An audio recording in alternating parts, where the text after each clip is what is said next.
All right, top 10 offensive tackles currently playing in the NFL. This is a right now list, so not paying attention to how good you've been over your career, simply just talking about how good are you today. The 10 tackles I would most want to have to play a football game right now, or at least week one, we'll say.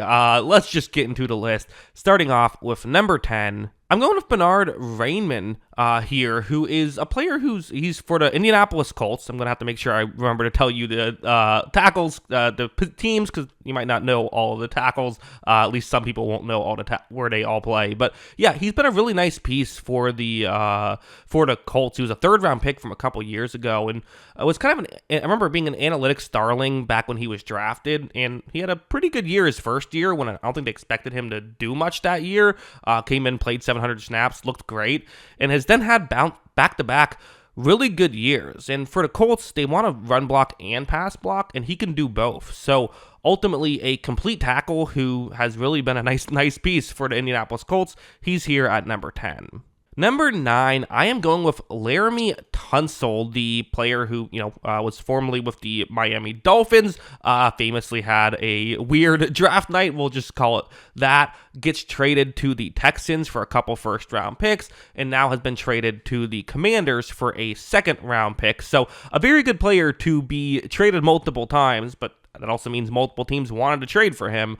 He was 4th, according to PFF, in pass blocking last year. Not quite the run defender that these players above him on the list are. Definitely kind of a specialist, but hey, an incredibly great pass blocking tackle. Yeah, that's usually, those guys are pretty valuable, I would say. Next up, I'm going with the Broncos tackle, Garrett Bowles, who is a player that, when he first entered the league, he loved to commit penalties. That was a big thing he did. He's also definitely much more of a pass blocker, although I would say he's a bit of a better run blocker than Tunsil.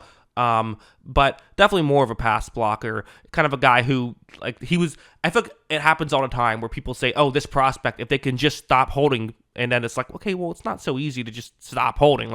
Holds are gonna, if you stop doing that, then that means you give up more pressure usually. For him, it wasn't that case, and because of that, he's been great. So, yeah, he's here at number 8.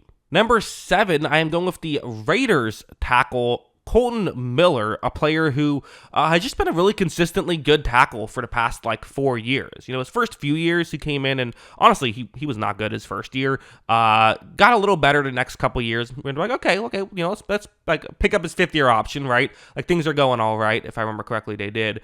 And then the 4th year he was just awesome, and it's just been awesome since then. So yeah, again, a really consistently good tackle who can, again, I would probably also say like these other guys are better at pass protecting, but he can run block as well. He can do both, so he's at number 6. Number 6 on my list, sorry, I misspoke. Colton Miller is 7, Lane Johnson is 6. Number 6 on my list is the guy who, again, according to PFF, is 4th highest graded in run blocking and 5th highest graded in pass blocking. When you hear that, you're wondering, well, how is he only number 6 then? And I don't know, maybe he should be higher, because he is fantastic and somehow isn't even the best tackle for the Philadelphia Eagles on this list. But yeah, still an incredible player, still consistently doing it at a high level. Number 5, I decided to go Rashan Slater, the tackle for the Chargers, who obviously, kind of famously, the Chargers were in a situation last year of, do we want to draft Joe Alt, a tackle, or do we want to go somewhere else? They decide, let's just be awesome at the tackle position. I could have gone with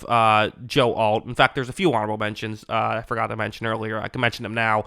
Zach Tom, who I wanted to put on the list, couldn't. Trent Williams, I somehow couldn't find a spot for, and Andrew Thomas. None of those guys make the list. But Rashan Slater had to. He was fantastic. He is, in my opinion, a top 5 tackle in football. Number 4 is a guy who's coming off of an injury, and that's part of what maybe hurts his stock here, although ultimately I still think he's very great. I think we all know he's great. Christian Darrisaw of the Minnesota Vikings, who you definitely did see that They got worse when they lost him. They certainly got worse when they lost their other starting tackle in the playoff game. But yeah, I mean, he's a fantastic player, and the pass protecting is maybe the best in football. You could try and make that argument if you want to. Is coming off of an injury, and I just think the other top 3 guys I would just have ahead of him anyway. But ultimately, is absolutely a fantastic player.